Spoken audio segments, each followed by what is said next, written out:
ACU plug assembly.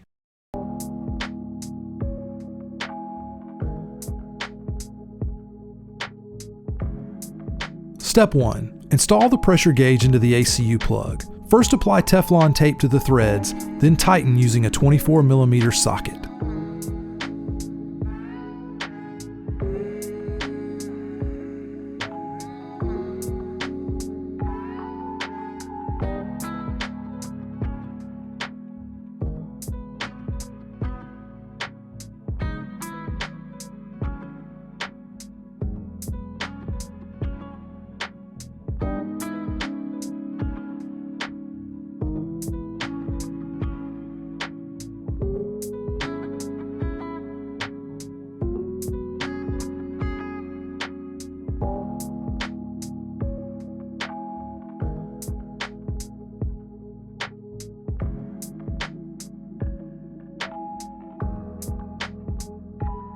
Step 2.